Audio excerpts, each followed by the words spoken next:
Muy bien, abramos nuestras Biblias, por favor. En el libro de los Hechos, capítulo número 15. Vamos a estudiar el día de hoy de los versículos 36 al 41. Nada más ábranlo, ténganlo ahí ya separado, ¿verdad? Pónganle su separador, si su Biblia contiene un separador, póngaselo ahí, ¿verdad? Para que no lo pierdan. Hechos capítulo 15, y hoy vamos a estudiar la porción de los versículos 36 a 41. Como introducción yo quisiera decirle lo siguiente. Delante de Dios todos los cristianos somos exactamente igual, tenemos el mismo valor, espiritualmente hablando. Pero dentro de la Escritura también encontramos que los cristianos somos parte de un cuerpo más grande, ¿verdad? Ese cuerpo se llama iglesia, es decir, todos los creyentes verdaderos formamos parte, ¿verdad?, de ese organismo vivo y que está en una actividad, en un dinamismo constante que es la iglesia. Y dentro de las iglesias podemos encontrar que hay iglesias fuertes, pero también hay iglesias débiles. Y yo como introducción quisiera decirles de una manera muy rápida cuatro características de una iglesia débil, pero que ustedes consideren lo siguiente. Las iglesias están formadas, como dije, de cristianos, es decir, de personas. Entonces, cuando una iglesia es débil, probablemente es porque yo como cristiano soy débil, ¿ok? Y si es una iglesia fuerte, seguramente en esa iglesia hay muchos cristianos fuertes. La primera característica de una iglesia débil es que hay poca preocupación por el bienestar espiritual de las personas.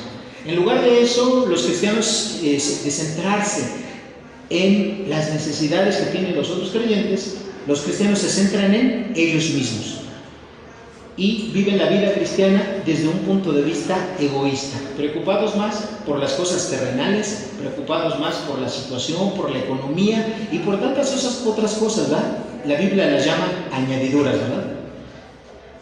La segunda característica de un ministerio débil, un ministerio que no es eficaz, es cuando la obra del ministerio, es decir, los trabajos dentro de la iglesia, me refiero a la predicación, discipulado, alabanza, servicio, etc., es desarrollado por personas que no han aprendido a trabajar de manera conjunta, es decir, de trabajar en equipo, y obviamente eso provoca que no crezca, ¿verdad?, que no se desarrolle.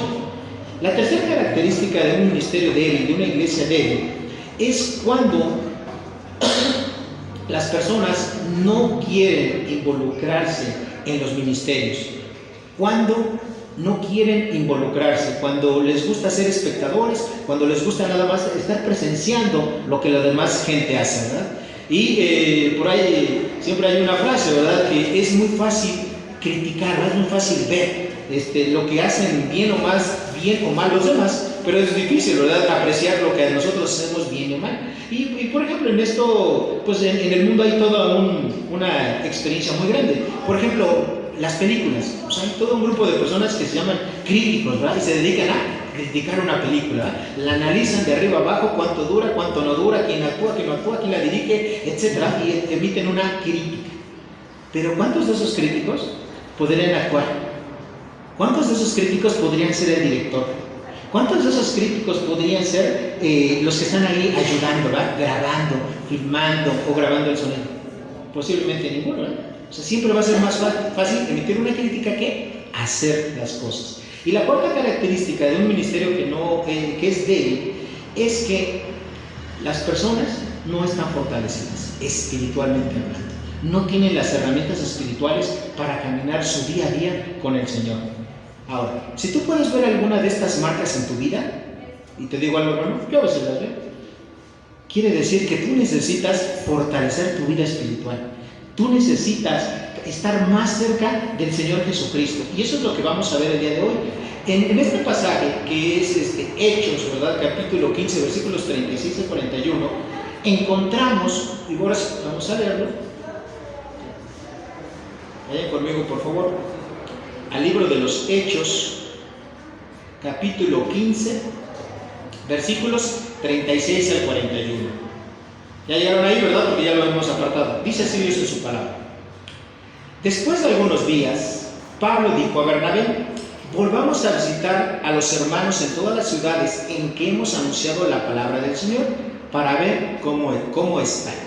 Y Bernabé quería que llevasen consigo a Juan, el que tenía por sobrenombre Marcos. Pero a Pablo no le parecía bien llevar consigo al que se había apartado de ellos en Panfilia y no había ido con ellos a la obra.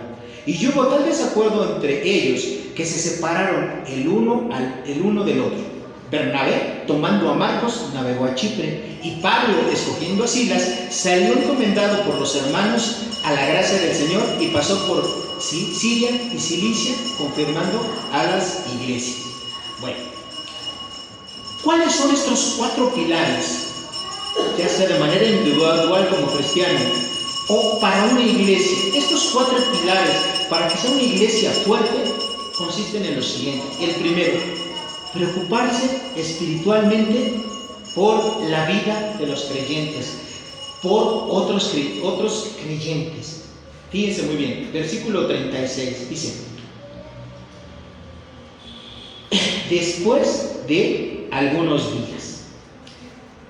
Aquí no se dice exactamente cuánto, es un tiempo indeterminado lo que está mencionando el doctor Lucas, inspirado por Dios, porque ustedes saben que Lucas es el autor, ¿verdad?, humano del libro de los Hechos. Dice ahí que un tiempo después, no hay una fecha exacta, meses, días, años, no, sino unos tiempos después. Bueno, unos días después de qué.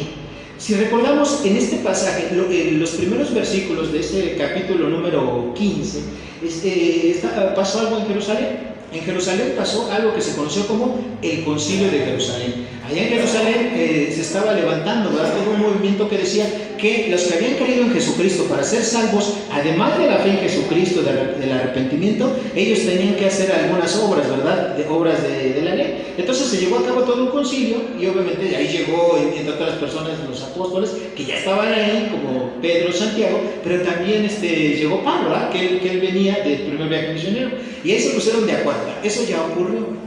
Lo que está a punto de acontecer aquí es lo que se conoce como el segundo viaje misionero, pero antes de que eso ocurra, pasan este evento aquí, estos versículos del 36 al 41, y los vamos a ir viendo poco a poquito. Entonces, fíjense bien cómo dice el versículo número 36, la primera parte, ¿no? Dice ahí, ¿verdad?, que después de algunos días, dice: Pablo dijo a Bernabé: bueno, volvamos a visitar a los hermanos en todas las ciudades en que hemos anunciado la palabra del Señor para ver cómo están. ¿Okay? Entonces, esta parte que nosotros vemos aquí, de que Pablo estaba pidiendo, ¿verdad?, a Bernabé ir, regresar a algunas ciudades donde ellos ya habían estado. Y ellos, Pablo, lo que tenía en su mente era no solamente visitar iglesias como un colectivo, sino, dice ahí la Escritura, a los hermanos. Es decir, Pablo estaba enfocado en algunos hermanos, seguramente eran los hermanos líderes o en los hermanos más prominentes de esas iglesias. Porque, ¿saben una cosa? Esto es la base del evangelismo. O sea, una sola persona no le puede hablar a todo el mundo de Dios.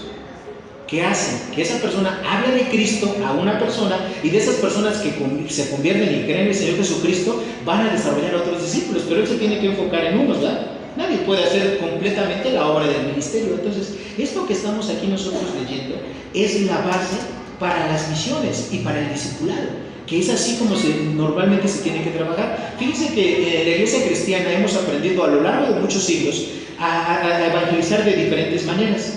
Pero la manera más importante y más eficaz es a través del discipulado. Es decir, yo le predico el evangelio a una persona, a 2, a 3, a 4, a 5, y esas personas a las cuales yo les predico, yo les sigo atendiendo espiritualmente para que ellos en cierto tiempo se conviertan en discípulos y se establezca toda una relación, y después de esos discípulos van a hacer exactamente ¿qué? Lo mismo.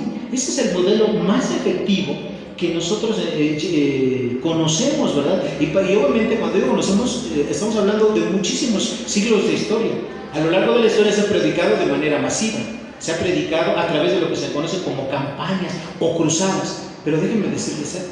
De acuerdo a una estadística que se hizo hace aproximadamente 10 años, uno de los hombres cristianos, un gran hombre de Dios que predicó mucho el evangelio, Billy Graham, Él, por ejemplo, se calcula que a lo largo de sus 50 más o menos años de ministerio, le habló como a 15 millones de personas, ¿okay? En muchas partes del mundo. Y eso es un número gigantesco. Imagínense nada más, hablarle, predicarle a 15 millones de personas. Se calcula que de esas estadísticas, saben que los estadounidenses tienen estadísticas para todo, bueno, de esos 15 millones, aproximadamente, después del paso de los años, se encontraron que solamente cerca de 150,000 personas permanecían en las iglesias. Y que el resto de personas que habían manifestado, alzar su mano, llenando una boletita, etc., ya no estaban más situados en alguna iglesia. Pero ¿qué pasa si nosotros eso lo comparamos con el modelo bíblico? El Señor Jesucristo, ¿a cuántos discípulos tomó? A 12, ¿verdad? A 12 discípulos, ahí está. Uno de ellos, evidentemente, pues no fue un creyente verdadero. Estamos hablando de ¿quién? De Judas, ¿verdad? Entonces realmente quedaron 11. Y después escogieron a otro, ¿verdad? A Matías, que la Biblia fuera de su nombramiento en el libro de los Hechos, poco se sabe de él. Y después fue sustituido por Pablo. Entonces, el Señor Jesucristo tomó a 12 y con 12 personas, hoy en día se calcula que en el mundo aproximadamente habemos unos 600, 700 millones de cristianos. Entonces, si ustedes se comparan a lo largo de los años, siempre va a ser más efectivo es apegarnos más a un modelo netamente bíblico que a un modelo que no sea tan bíblico. ¿Sí me explico? Y con esto no quiero decir, ni estoy en contra, ¿verdad?, de que predicamos el Evangelio. No, al contrario, hay que predicar el Evangelio. Si podemos hacer eventos evangelísticos, hay que hacerlos. Si podemos hacer obras, ¿verdad?, en las cuales se involucre a gente que no es creyente para que escuchen la palabra, tenemos que hacerlas. Simplemente estamos hablando de eficacia. ¿Cuál a largo tiempo es más efectivo? Evidentemente, compartir la palabra, predicarla uno a uno y establecer un discipulado. Fíjense que aquí cuando el apóstol Pablo, ¿verdad?, dice que volvamos, ¿verdad?, a visitarlos. A veces nosotros no hacemos eso. A veces nosotros le hablamos a una persona del Señor Jesucristo y nos conformamos con que la persona diga, soy creyente, soy salvo, ya. ¿Y qué hacemos con él? Pues bueno, decimos, yo ya hice lo que tenía que hacer. Lo dejo, ¿verdad? A ver qué pasa con él. ¿Cuándo no? Cuando en realidad yo tengo la responsabilidad dada por Dios a todo cristiano verdadero de seguir con él. O sea, no solamente hablarle del Evangelio, eso es lo primero, sino después le tengo que ir enseñando las demás verdades escriturales. Fíjense que esta palabra esta parte que nos dice regresemos a visitarlo, es la palabra, una de las palabras derivadas de obispo. ¿Se acuerdan qué es un obispo dentro de la Biblia, el término bíblico? Acuérdense que la palabra obispo es uno de los 3 nombres con los cuales se denomina un pastor, ¿verdad? Pastor, obispo, anciano dentro de la escritura es un término intercambiable, ¿verdad? Un pastor cuando está supervisando, ¿verdad?, cuando está viendo arriba, ¿verdad?, las necesidades de la gente, está haciendo una labor de un obispo. Bueno, esta palabra que se traduce aquí como regresar a ver, que es la palabra de un obispo, es decir, una revisión, una supervisión. La pregunta para ti en esta mañana es, ¿a cuántas personas tú le has hablado del Evangelio? ¿Y a cuántas de esas personas los has visitado? ¿Les has dado seguimiento, como se dice comúnmente? ¿A cuántas de esas personas? Y es algo en lo que a lo mejor muchos de nosotros no podemos salir airosos, ¿verdad? Es algo que normalmente los cristianos fallamos. Predicamos el Evangelio, sí lo predicamos. Le decimos a la gente las verdades de la salvación, pero muchas veces hasta ahí lo dejamos, ¿verdad? Y ya más no oramos por ellos. Ya no les damos toda la atención que Dios quiere que nosotros le demos. Les demos a las personas. Imagínense si así hubiera sido con nosotros. Yo, por ejemplo, a mí no se me olvida que cuando yo estaba recién entrando en el Evangelio, las personas que a mí me dieron estudios, era una persona que yo de recién convertido, me dijo la persona que me daba estudios, oye, ¿no te gustaría para que yo pasara por ti a tu casa? Y yo le dije en ese momento, pues no, yo para mis 21, 22 años yo era muy independiente. Le digo, no te preocupes, yo puedo llegar solo, ¿no? Yo vivía en esta zona del sur y tenía que ir hasta allá por el otro chiquito. No tienes problema. Pero ¿saben que para mí se me hizo importante? Alguien que se preocupara por mí. Y después esa persona me empezó a discipular, me empezó a atender y me invitó a su casa a compartir. Yo ya no era nada más pues un congregante, sino que yo era una persona que al paso de los años nos fuimos haciendo amigos. Hoy en día esa persona pues es un pastor. Y es un pastor al cual yo quiero y respeto, ¿verdad? Le admiro mucho. ¿Por qué? Porque hizo lo que Pablo dice aquí en la palabra. Y él se preocupaba por ver cómo estaba un nuevo convertido. El desafío para nosotros es, además de que predicas el Evangelio, tú y yo realmente estamos preocupándonos por esas personas que escuchan la palabra, o nada más nos conformamos con que escuchen la palabra y los dejamos. Ahora, ¿cuáles son algunas de las cosas prácticas que nosotros tenemos que, o que mejor dicho, que demuestran que yo realmente me preocupo por una persona, ya sea un nuevo convertido, mi discípulo o el discípulo de otra persona? Por lo menos encontramos 8 en la palabra de Dios. Fíjense. Vamos a Santiago, capítulo 5, versículo 16. Porque cuando nosotros nos preocupamos por las personas, nosotros estamos teniendo algo que se llama comunión. Y eso es parte de las cosas más hermosas en la vida de la iglesia, la comunión. Santiago capítulo 5, versículo 16. Cuando tú tienes comunión, obviamente, no todo siempre es miel en hojuelas, ¿no? Cuando tú tienes comunión con la gente, va a haber dificultades. Cuando tú tienes comunión con la gente, puede haber vicisitudes o te puede platicar algún problema, alguna falta. Pero fíjate que una forma en la cual nosotros tenemos que convivir, y es para que se haga lo que dice aquí. Santiago 5, 16. Dice así Dios en su palabra: confesaos vuestras ofensas unos a otros y orad unos por otros para que seáis sanados. La oración eficaz del justo puede mucho. Entonces, una de las maneras en las cuales nosotros nos debemos de preocupar por las personas, y aquí tenemos varias, fíjense bien. La primera dice ahí que es confesar nuestras ofensas. Cuando estamos en comunión, nos podemos ofender, ¿sí? Yo le puedo ofender a usted, usted me puede ofender a mí. Yo puedo prometerle algo no cumplirlo o viceversa. ¿Qué se necesita hacer si realmente yo estoy preocupado por el bienestar de la gente? ¿Qué dice aquí? Confesar. Muchas veces nosotros ofendemos a los hermanos y no tenemos la humildad para ir con ese hermano, doblar nuestra rodilla y decirle: hermano, hermana, perdóname, ¿sí? Te ofendí, te fallé, etc. Pero eso es necesario. Segunda cosa que dice aquí, fíjense, en este mismo versículo, dice: y orar unos por otros. Creo que esa parte la podemos hacer bien, ¿no? Orar unos por otros. Pero necesitamos no solamente orar, porque ocurre lo mismo. Cuando alguien viene conmigo, yo me acerco y sé su necesidad, y a veces oro en ese momento, ¿eh? O a veces lo anoto en un papelito y digo: después oro. Y ese después, ¿saben qué? A veces nunca llega, se nos olvida. Y la siguiente vez, ¿verdad?, que ves a esa persona, la siguiente semana o el siguiente domingo, lo ves y cuando lo ves te acuerdas: me pidió que orara por algo urgente, ¿verdad?, algo apremiante, y no te acordaste. Siguiente, seguimos ahí en Santiago capítulo 5, versículo 16. Dice, y algo bien importante, que es un resultado de la confesión y de orar unos por otros, para que seáis, ¿qué?, sanados. Cuando los cristianos nos llegamos a ofender, cuando los cristianos nos llegamos a lastimar, y aún con las personas que no son cristianos, cuando usted va con esa persona y reconoce su falta y le pide perdón, en ese preciso momento Dios empieza a restaurar la vida, el alma de esa persona. Pero usted lo tiene que hacer, ¿sí? Y algo bien importante: si usted sabe que alguien tiene algo en contra suya, no se siente a esperar que ese alguien venga con usted. Tome la iniciativa, vaya usted.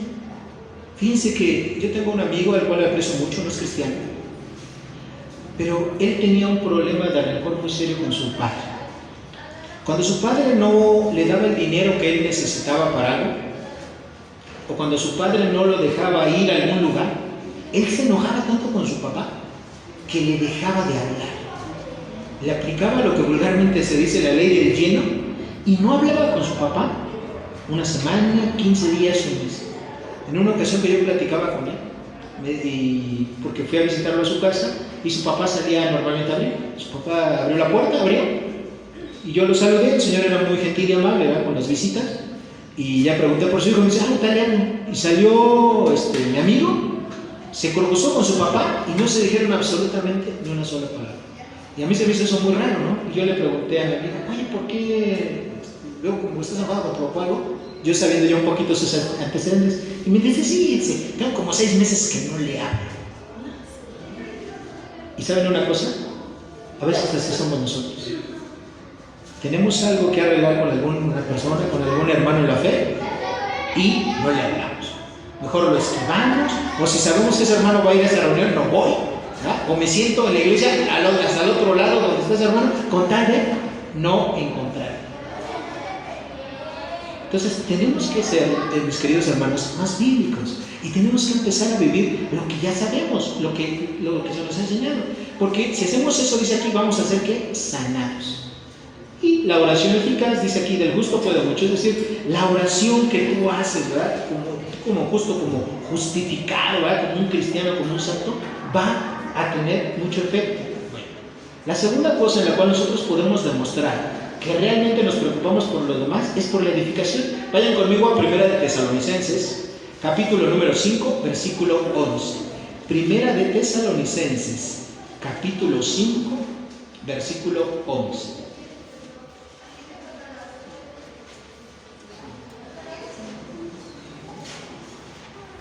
¿Ya llegaron ahí? Dice, por lo cual, animaos unos a otros y edificaos unos a otros, así como lo hacéis. Una de las formas, ¿verdad?, de las cuales yo demuestro que tengo interés por otras personas es edificar. Y esta palabra que aquí se traduce como edificar no es otra cosa que construir. ¿Okay? Imagínense cuando una persona está recién convertida, esa persona está construyendo, a partir de la salvación, tiene una nueva relación con Dios, nuevecita. Pero obviamente el Evangelio es lo primero que nosotros escuchamos. Pero a partir de ahí viene todo por construir en su vida.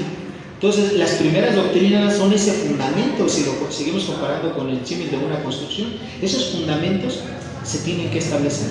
Obviamente la salvación, la oración, el leer la Biblia, estudiar su palabra, el predicar el Evangelio, todo eso son cosas básicas, son esos cimientos que todo cristiano debería de tener, pero necesitamos edificarnos los unos a los otros. Y saben una cosa que a mí me da tristeza a veces decirlo, de acuerdo a las estadísticas, en las iglesias cristianas evangélicas en nuestro país, solamente el 15% de los cristianos toman un tiempo para edificarse. Toman un tiempo específico para edificarse. Muchos cristianos piensan que con tan solo venir un domingo, una vez a la semana, con eso es suficiente. Con ese alimento que yo ya tomé, con eso es para toda la semana. No necesito nada más. Pero les voy a decir algo. Donde tú más creces es en el discipulado personal. Cuando tú estás ahí 1 a 1 con una persona, o 2 a 1, o 3 a 1 con una persona en un grupo pequeño, es cuando ahí tú más creces. ¿Sí? Yo sé que algunos de ustedes quisieran hacer alguna pregunta ahorita, pero obviamente por el formato que tenemos no la hacemos. Cuando tú estás en un discipulado personal, puedes hacer todas las preguntas que tú quieras. Puedes orar, puedes atender, no solamente transmitir conocimientos, porque esa es una de las grandes deficiencias que tenemos, ¿verdad? Mucha gente hoy en día en las iglesias solamente transmite conocimientos, pero ¿saben qué es lo más importante? Transmitir vida. Y eso es lo que tenemos que hacer, transmitir nuestra vida a las personas a las cuales estamos edificando. Usted no se preocupe tanto por cuánto sabe la gente, preocúpese por cuánto vive. En la iglesia cristiana, además hoy que tenemos a los televangelistas y tanta gente famosa, pues es gente pues muy elegante. Muchos de ellos, muchos de esos predicadores y predicadoras son físicamente muy guapos o guapas y atractivos. Pero ¿saben qué, queridos hermanos? Sus vidas no reflejan al Señor Jesucristo. Su ejemplo no es un ejemplo de piedad. Entonces, ¿de qué sirve eso? Muchas personas se van por la apariencia. La apariencia externa, queridos hermanos, no ayuda. Lo que necesitamos es transmitir nuestra vida, una vida que sea un ejemplo para las demás personas. Otra forma en la cual nosotros demostramos que realmente nos interesamos en las demás es cuando nosotros llevamos las cargas los unos de los otros. Vaya por favor conmigo a Gálatas, capítulo 2, versículo 6. Gálatas, capítulo 2, Gálatas, capítulo 6, versículo 2.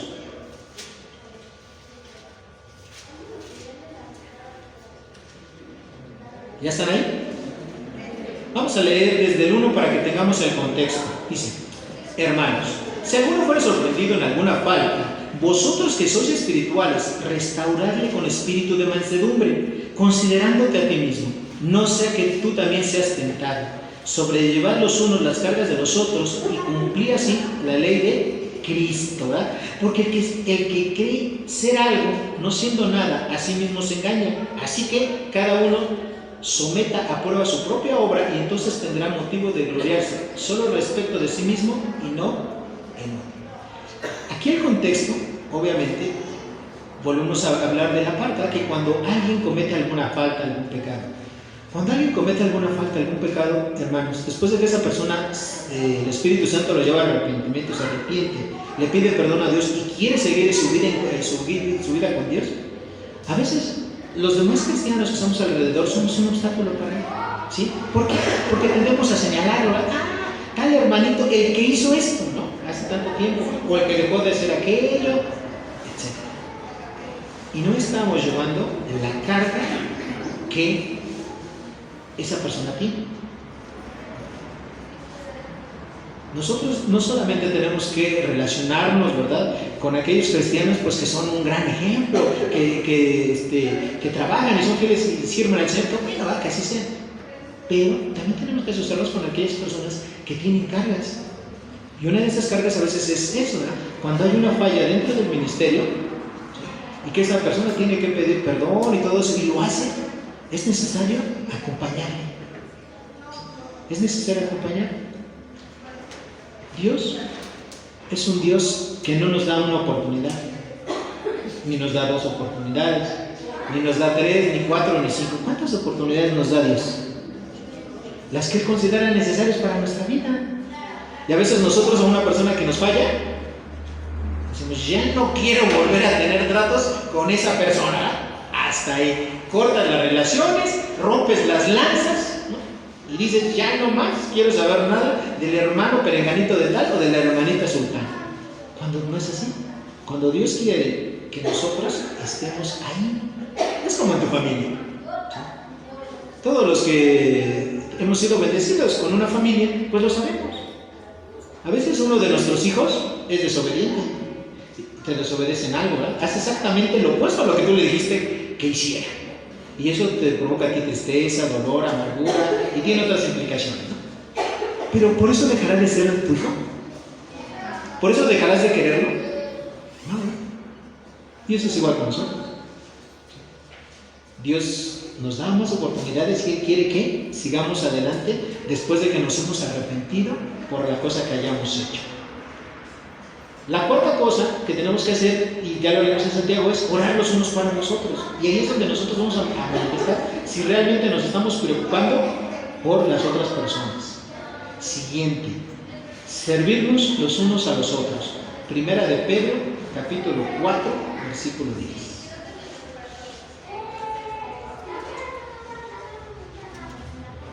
Primera de Pedro, capítulo 4, versículo 10. ¿Ya llegaron ahí, Pedro?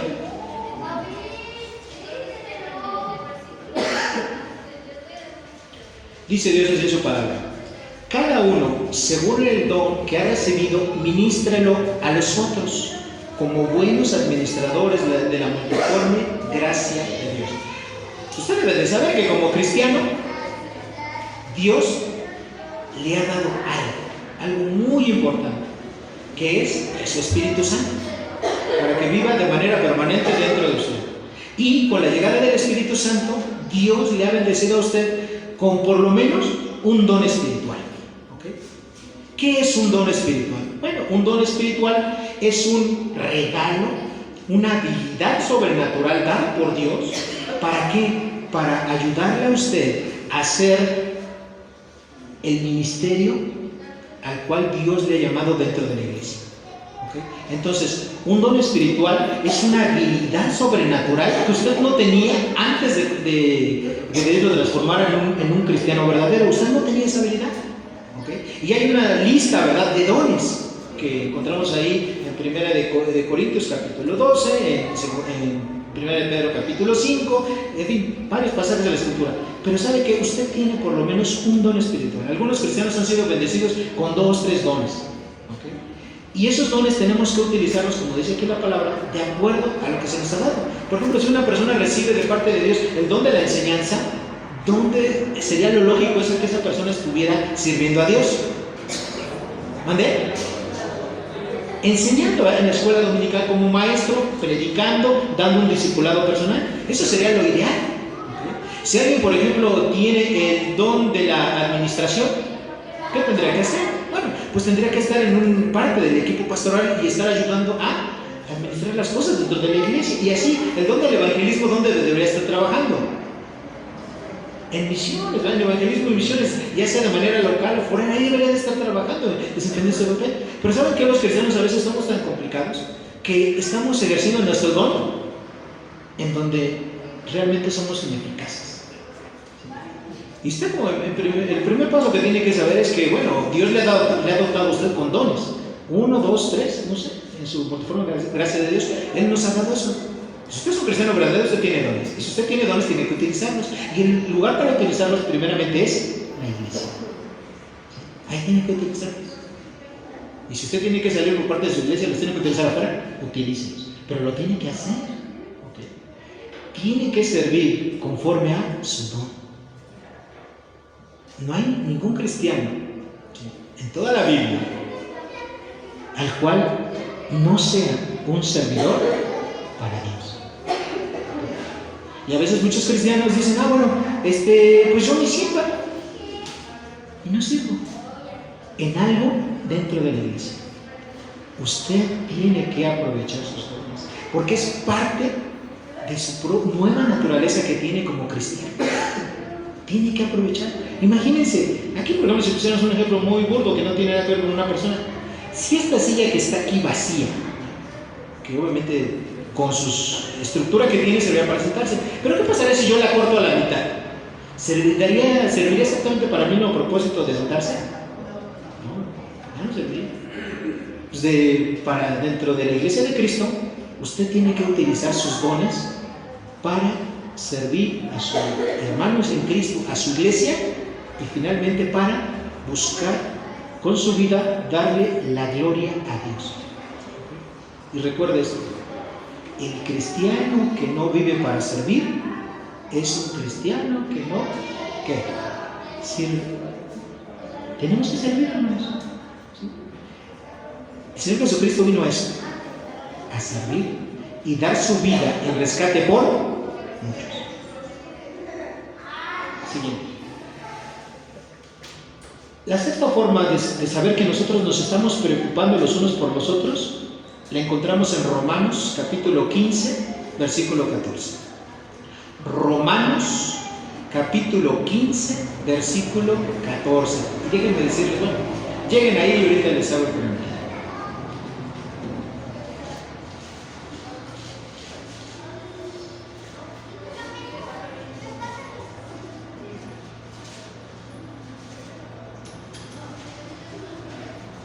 ¿Ya llegaron? Romanos capítulo 15, versículo 14.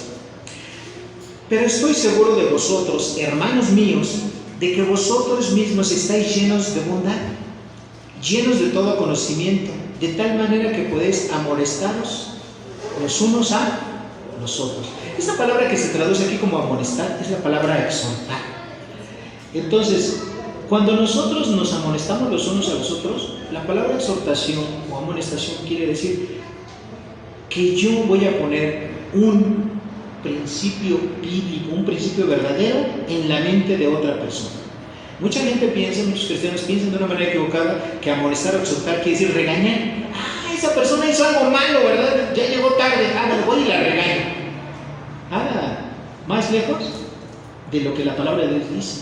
Dice, una amonestación o una exhortación bíblica es poner en la mente de una persona un principio correcto. No regañarlo por lo que hizo mal o por lo que dejó de hacer, sino poner en su mente lo correcto. Muchos cristianos, y esto fíjense que a pesar de que en la Biblia tenemos un don, que es el don de la exhortación, y muchos cristianos dicen, bueno, pues es que yo no exhorto, no aliento, no amonesto a nadie porque no tengo ese don. ¿Pero qué creen? No necesitas tener este don para que tú hagas eso con tus hermanos. Tienes que hacerlo. Pero muchos cristianos dicen, bueno, yo no quiero tener problemas. Y como no quiero tener problemas, entonces no digo nada. Y dejo que esa persona esté mal. ¿Y saben una cosa, queridos hermanos? A veces la gente, por extraño que les parezca, cometen cosas que podríamos juzgar como pecado y lo hacemos por ignorancia. Recuerdo mis primeros años como cristiano, de que un joven se acercó conmigo, ¿no? Y me decía, llegó muy contento, ¿no? Y me decía, pastor, fíjese que, bueno, en ese momento yo no era pastor, era nada más líder de jóvenes. Me decía, ¿qué crees, Javier? ¿Qué pasó? Jacinto, ¿qué crees? Ya tengo novia. Pero él me lo dijo así con una sonrisa de oreja a oreja. Y, ay, oye, ¿y de dónde es tu novia? De la escuela. Ah, mira, yo iba a la preparatoria. De la escuela. ¿Y cómo? No, pues ¿cómo la conociste? No, pues ahí en un intercambio, ¿verdad? Que se acabó una clase, fuimos a otra, nos cambiamos de salón, y ahí la conocí de otro grupo y ya me contó todo. Y le dije por el pastor, oye, ¿y es una señorita cristiana? Y me dice, ¿una señorita cristiana? No. Dice, ¿tienes algo de malo? Y lo típico es que uno dijera, no, pues sí, ¿verdad? Eso se llama yugo desigual, déjala en este momento, etcétera, etcétera, ¿no? Y regañarla, cuando en realidad lo único que tienes que hacer es ir a la Biblia, ¿no? Y decirle que hay un principio bíblico, que lo recomendable es que haya una relación entre un cristiano y una cristiana, ¿verdad? Para que no entres en yugo desigual. Pero es una cosa muy diferente enseñar un principio bíblico a las personas que regañarlos. Y esta persona, cuando yo le explicaba esto, él me dice, es que yo no sabía. Y a veces eso nos ocurre. Podemos cometer algunas faltas bíblicamente, pecamos, pero a veces por ignorancia. Necesitamos poner esas exhortaciones, principios bíblicos correctos en la mente de cada persona. Otra manera en la cual nosotros sabemos, que es la séptima, nosotros realmente nos preocupamos los unos por los otros, es cuando nos consolamos. Vayan conmigo, por favor, a Primera de Tesalonicenses, capítulo 4, versículo 18. Primera de Tesalonicenses, capítulo 4, versículo 18.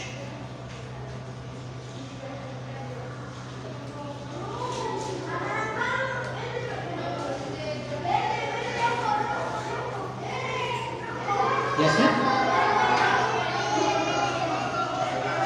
¿Ya llegaron ahí?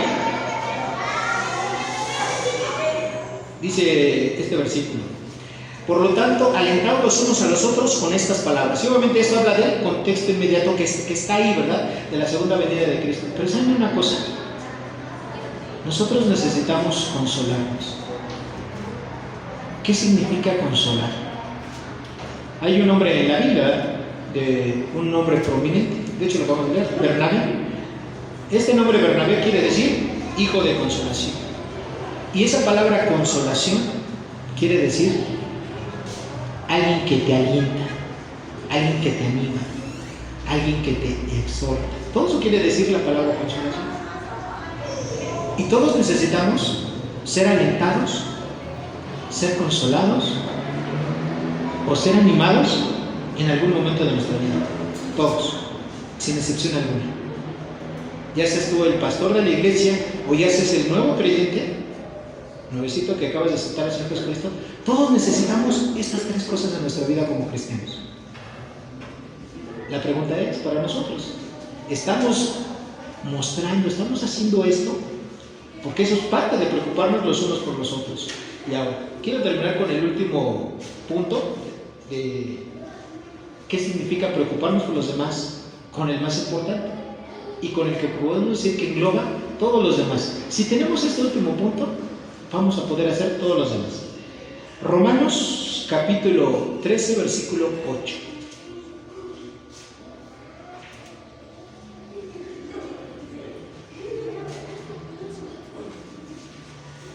¿Ya llegaron? Romanos, capítulo 13, versículo 8.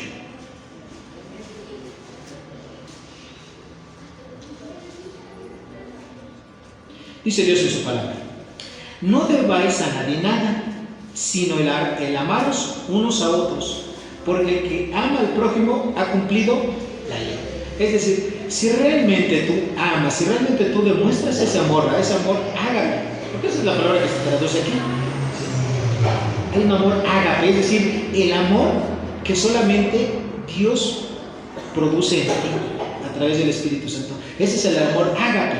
Y si tú tienes ese amor ágape y lo manifiestas y lo quieres llevar a la práctica, entonces vas a hacer todo lo demás. Vosotros sí, vas a poder confesar tus ofensas, ¿verdad? Vas a poder edificar a los hermanos, vas a poder llevar las cargas de los unos de los otros, vas a orar por ellos, vas a servir, los vas a amonestar y los vas a consolar porque los amas.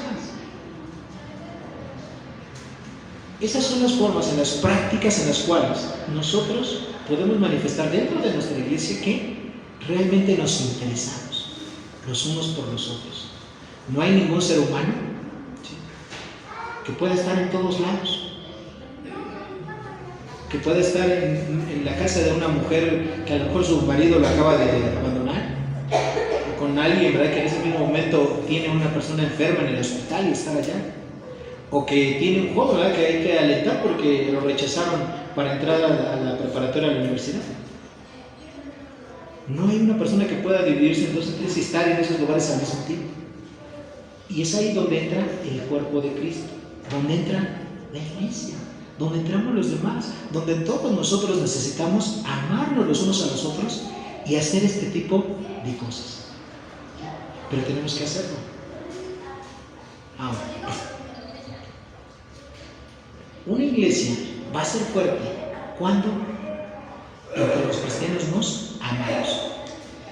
Segunda característica de una iglesia fuerte. Ahí de los versículos 37 al 40 vamos a regresar, por favor, al libro de los Hechos, capítulo número 15, versículos 37 al 40. ¿Ya llegaron?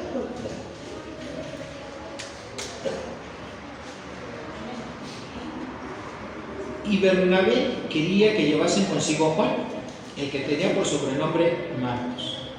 Pero a Pablo no le parecía bien llevar consigo al que se había apartado de ellos desde Panfilia y no había ido con ellos a la obra. Y dice ahí, y hubo tal desacuerdo entre ellos que se separaron el uno del otro. Bernabé tomando a Marcos, luego a Chipre, y Pablo escogiendo a Silas. Para que la obra del ministerio se pueda realizar de una manera eficaz, sea una iglesia fuerte, se necesita trabajar con personas que estén calificadas. ¿Y qué significa esto de que sean personas calificadas en la obra del ministerio?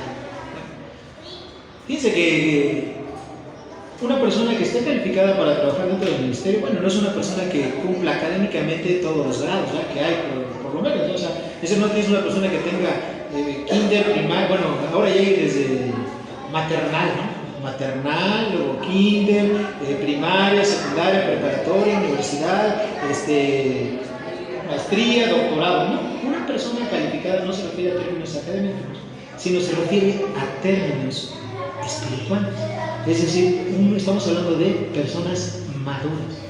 Entonces, una persona madura no es algo que se da de la noche a la mañana.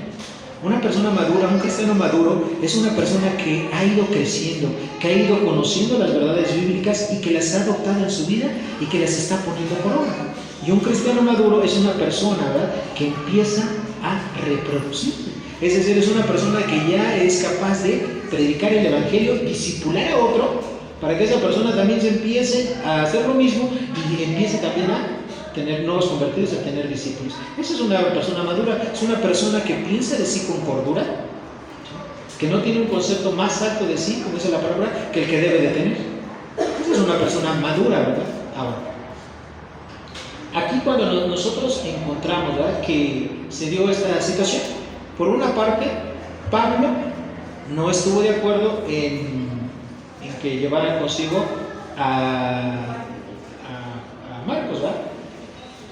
Y pues Bernabé sí lo quería llevar. Y aquí hay algo importante. ahí había una relación, ¿verdad?, entre Bernabé y Juan Marcos. Y eso lo vamos a ver un poquito más adelante. Pablo no lo quería llevar porque, de acuerdo a lo que hemos estado leyendo ahí, dice que se había alejado de ellos. ¿Sí? ¿Nos damos cuenta de ello? Regresemos al paso. Dice, pero Pablo, en el versículo que había dicho, no le parecía bien llevar consigo al que se había apartado de ellos desde Panfilia y no había ido con ellos a la obra. Ahí cuando ellos llegaron a Panfilia, es cuando realmente ellos empezó el primer viaje misionero. Fue de la segunda al tercer lugar donde ellos estuvieron. Entonces no quiso, ¿verdad?, Marcos continuar en ese viaje. La Biblia no nos dice más que esta información. Nosotros podemos suponer varias cosas por las cuales Marcos no quiso continuar. En esa región de Panfilia, bueno, era una zona montañosa, era una zona muy peligrosa, estaba llena de ladrones. Es como alguien que dice, bueno, vamos a predicar a Tepito, ¿no?, aquí al centro, o vamos a predicar a las doctores, ¿no? Y bueno, a lo mejor empezamos 2 o 3, y si en el camino uno dice, bueno, saben que yo nada más llego aquí, ¿verdad?, a Lázaro Cárdenas y Viaducto, y ya no cruzo para allá, porque ahí empieza lo peligroso, ¿no? Esto es una mera suposición. Otros dicen, ¿verdad?, que ya Marcos ya no quiso continuar porque dijo, ah, caray, pues aquí el que se ve que pues es el importante, pues es Pablo, ¿no? Y en este caso, pues Bernabé, que es mi familiar, pues se tiene que sujetar a la autoridad de Pablo. Entonces, esa es otra mera hipótesis, ¿verdad?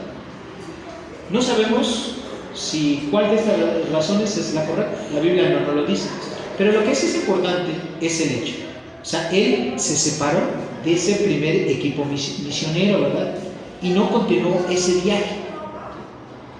Y obviamente esta fue una razón por la cual Pablo decidió pues que no fuera al siguiente viaje. Ahora, aquí cuando nosotros leemos, ¿verdad?, que hubo una separación entre ellos, se hicieron 2 equipos, ¿verdad?, 2 equipos misioneros. Pero eso lo vamos a ver un poquito más adelante.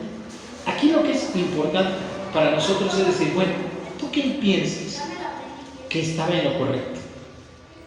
¿Bernabé o Pablo? Nosotros encontramos en la Escritura por lo menos 3 principios para pensar que Pablo es el que tenía la posición correcta y que Bernabé tenía que haberse sujetado a él. La primera es porque Pablo, él ya era un apóstol, él había sido comisionado por parte de la iglesia de Antioquía, y Bernabé, aunque era un líder y profeta, pero él no tenía ese llamado específicamente a Pablo. Por lo tanto, Bernabé se tuvo que haber sujetado a la autoridad de Pablo.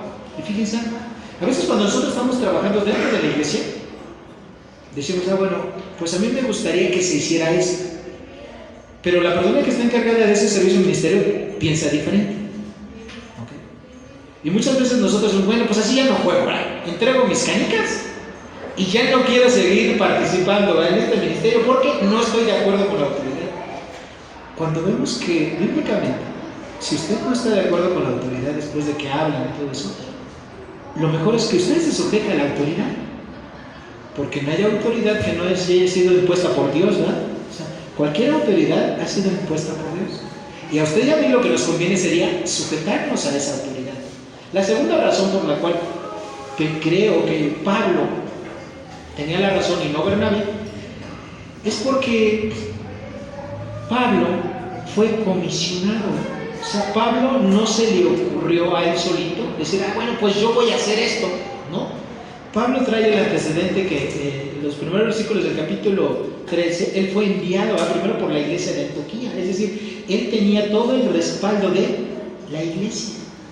Y eso es algo que usted y yo tenemos que tener siempre. O sea, si usted es encargado de un ministerio, usted no solamente tiene que tener el respaldo suyo, tiene que tener el respaldo de la iglesia, es decir, de su liderazgo y de los hermanos dentro de la iglesia. ¿Okay? ¿Por qué? Porque eso comprueba la voluntad de Dios. O sea, cuando Dios muestra su voluntad, no se lo muestra a una sola persona, ¿sí? Porque la voluntad de Dios no es de manera individual y personal, ni tampoco es de manera subjetiva. la voluntad de Dios la va a manifestar a más de una persona. ¿Sí me explicó? Entonces, muchas personas no hacen esto, ¿verdad? No hacen la parte de considerar dentro de su vida, dentro de su ministerio, de su servicio, a la iglesia. Y 3, Bernabé debe haber considerado que era sabio no llevar a Marcos, ya que en cierta manera Pablo tenía razón, porque aunque la Biblia no nos dice cuál fue la razón específica por la cual Marcos no continuó en ese primer viaje misionero, él perdió la confianza que el apóstol tenía en Marcos. Y aquí para nosotros es un principio bien importante. Fíjense que una de las características más importantes para que nosotros podamos ser cristianos de buen testimonio es que seamos fieles en lo que usted haga. Ya sea que usted sea un líder o que no sea un líder, un encargado del ministerio, lo que usted sea, usted tiene que ser fiel. Si usted le encarga cualquier labor, por muy pequeña que a usted le parezca dentro de la iglesia, pero si usted le hace con fidelidad, Dios le va a dar una responsabilidad más grande, y una más grande, y una más grande, y así. Pero si usted no es fiel, de hecho se dice la palabra, el que no es fiel en lo poco, tampoco en lo mucho va a ser fiel. Y en este caso, Marcos no demostró fidelidad al trabajo que lo habían encomendado, porque él fue encomendado como parte de un equipo misionero. Y él dejó ese trabajo. Aparentemente Pablo y Bernabé no volvieron a trabajar juntos, ¿verdad? Pero, ¿qué creen? A pesar de esta gran diferencia, su relación continuó tiempo después. Y eso para nosotros también es un gran ejemplo. Fíjense, vayan conmigo por favor a 1 Corintios capítulo 9, versículo 6. 1 Corintios capítulo 9, verso 6. Como tiempo más adelante, Pablo habla y aprueba, ¿verdad?, el trabajo, el ministerio de Bernabé. 1 Corintios capítulo 9, versículo 6. Pablo, para que tengan el antecedente de este capítulo, Pablo está defendiendo su apostolado, el por qué él era un apóstol, pero no solamente estaba hablando de él, sino también estaba hablando de Bernabé. Y en el versículo número 9 dice Pablo acerca de Bernabé y de él mismo.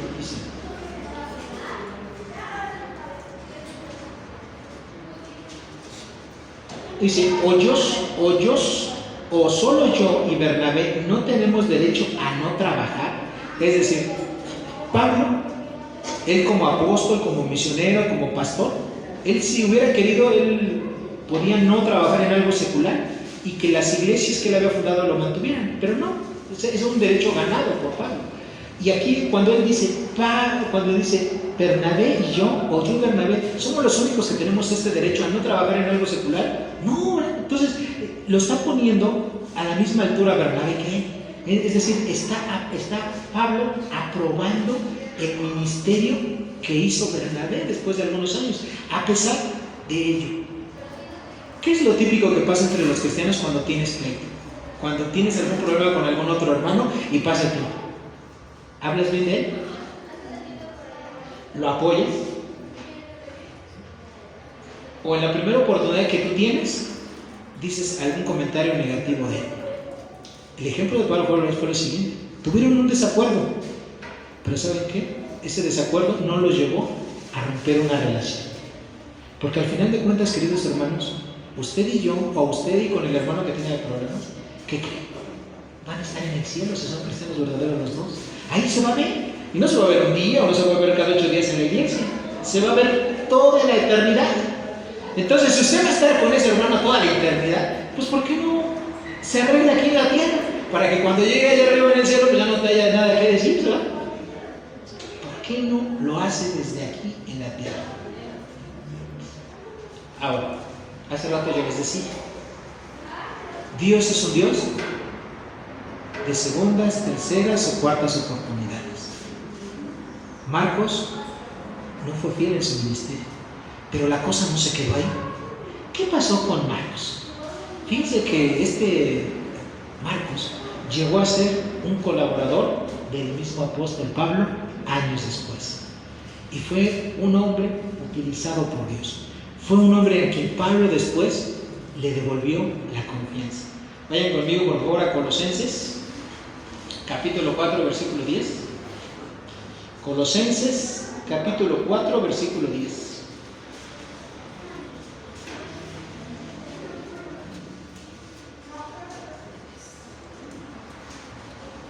¿Ya llegaron? Colosenses, capítulo 4, versículo 10. Palabras de Pablo, inspirado por el Espíritu Santo. Dice: Aristarco, mi compañero de prisiones, os saluda, y Marcos, el sobrino de Bernabé, acerca del cual habéis recibido mandamientos. Si fuera vosotros, recibidle. Fíjense. Tiempo después, Marcos, pues sin duda alguna reflexionó. Reconoció que no estuvo bien que se hubiera alejado del trabajo en el primer viaje misionero. Y él ya era un hombre útil, pero no quedó ahí la cosa. No era un hombre solamente útil. Este hombre, Marcos, también es el autor del Evangelio de Marcos. ¿Sí? Usted tiene ahí en su Biblia. Dios lo utilizó más adelante como un instrumento para revelar la voluntad de Dios. Y ahí usted lo tiene. El Evangelio de Marcos fue escrito por este Marcos. Entonces, nosotros como seres humanos tenemos que dejar muchas veces las cosas en las manos de Dios. Dar segundas oportunidades. Pablo la dio. Y sin duda alguna fue una bendición para Marcos volver a recibir la confianza de Pablo. Segunda cosa importante en este pasaje: es posible que haya desacuerdo entre los hombres de Dios, pero lo importante no es que no haya desacuerdos. Lo importante es cómo se resuelven esos desacuerdos. Eso es lo que realmente importa. Por ejemplo, en la casa de usted, seguramente usted y su esposo o usted y su esposa van a ver situaciones en las cuales no estén de acuerdo. Alguno querrá comprar una nueva cama, a lo mejor otro quiere comprar un refrigerador, o el señor a lo mejor quiere comprar una pantalla nueva para ver su partido de fútbol. Y usted dice: ¿cómo una pantalla nueva? Si nos hace más falta la ropa de cama o una nueva batería para la cocina. Y puede haber una diferencia. Usted no tiene, si es un cristiano maduro, usted no tiene la opción de decirle: bueno, pues ahí te ves y me voy. No puede hacer eso. Usted tiene que llegar a un acuerdo. Y aún a pesar de que no llegasen a un acuerdo, tienen que manejar la situación de tal manera que la relación siga adelante. Imagínense si por cada dificultad, por cada diferencia que usted tuviera, pensara en ese, pues yo creo que la gente viviría en todos los cerros, ¿no? Estarían desiertas y estarían lo más alejados los unos de los otros. Ahora, otra lección que encontramos aquí es que el apóstol Pablo no utilizó su autoridad de una manera egoísta, arbitraria o inapropiada. Él no dijo: a ver, mi estimado Bernabé, te me sujetas porque yo soy el apóstol. Él no dijo esas palabras. Él simplemente tomó otro curso de acción, ¿verdad? Pero no hizo eso. Nosotros a veces, cuando tenemos diferencias entre nosotros, utilizamos este tipo de frases, ¿no? A lo mejor con la esposa, con el esposo, con los hijos. Y dices: bueno, vas a hacer esto porque yo soy el que manda aquí. O a lo mejor con sus compañeros de trabajo, a lo mejor usted es el jefe del departamento y no acepta ninguna opinión ni nada, y usted le dice a su empleado: bueno, usted va a hacer esto porque lo mando yo, porque el jefe soy yo. Y estas cosas más que unir separan a las personas. Pero no vemos que el apóstol Pablo haya utilizado este tipo de palabras aquí. Simplemente él tomó otro camino de acción. Y lo más importante, a pesar de estas cosas, la obra de Dios continuó. Porque dice la Escritura, ¿verdad?, que a los que aman a Dios todas las cosas les ayudan a bien. Estos aquellos que conforme a sus propósitos son llamados. Romanos capítulo 8, versículo 28. Y aquí, en lugar de un equipo misionero, se hicieron 2 equipos misioneros. Fueron a diferentes lugares. Entonces, no cometa usted el error de Marcos. ya sea por una razón legítima o una razón ilegítima, abandone el trabajo, el servicio que Dios le ha encomendado a usted. Sea fiel. Sea fiel.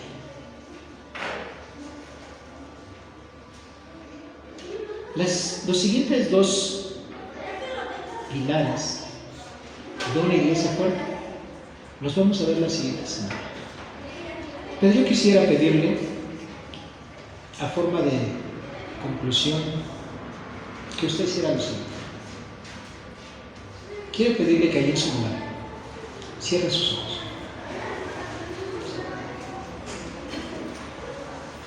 Yo quiero pedirle que usted allí en su lugar, y quiero que nadie abra los ojos, por favor. Absolutamente nadie. Absolutamente nadie. Cierre sus ojos.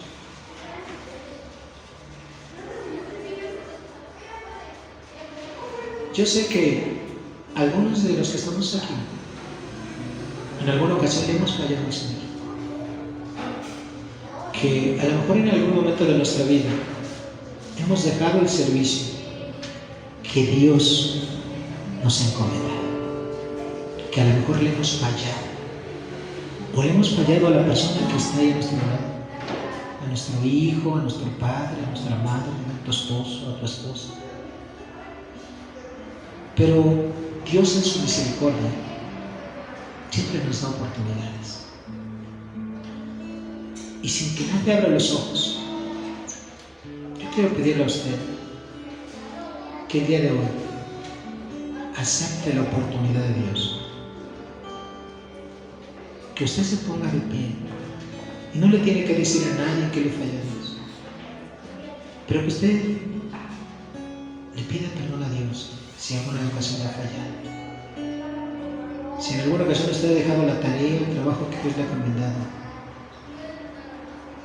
Póngase de pie, pídale perdón a Dios, acepte la oportunidad que Dios le da. Dios es un Dios de misericordia. La Escritura dice que su misericordia es nueva, que se renueva cada mañana. Grande es su fidelidad. Y Dios quiere utilizarlo a usted. Yo no sé usted, pero yo me identifico con Marcos. Dios, a pesar de las fallas que yo he tenido en mi vida, Dios ha estado ahí para darme una oportunidad más. Y lo quiere hacer con usted.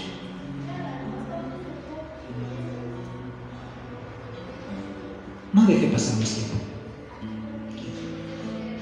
Y si usted no ha estado en un caso de ser un Marcos, pero a lo mejor usted no ha servido en todo el tiempo, en todos los años que tiene conociendo a Dios, creo que es buen tiempo para que usted decida empezar a vivir como realmente es un cristiano. Amando a todos sus hermanos en la fe, preocupándose por ellos, orando, sirviendo.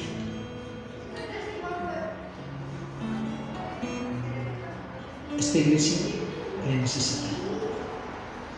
Dios le necesita. El único libro que no está totalmente terminado de la Biblia que usted tiene en sus manos es el libro de los Hechos. Este libro lo estamos escribiendo día con día, usted y yo. ¿Qué se va a escribir de usted? ¿Qué se va a escribir de mí? Haga un compromiso con Dios. Haga un compromiso con Dios. Entregue su corazón a Dios. Si usted realmente quiere entregar su vida a Dios, también le pido que se ponga de pie. No le importe quién esté a su lado, no le importe el que dirán, no le importe nada. Porque le voy a decir algo. La única persona que le va a juzgar a usted y a quien usted le va a entregar cuentas cuando esté en el cielo es Dios. Haga un compromiso con Dios. Decídase a ser un cristiano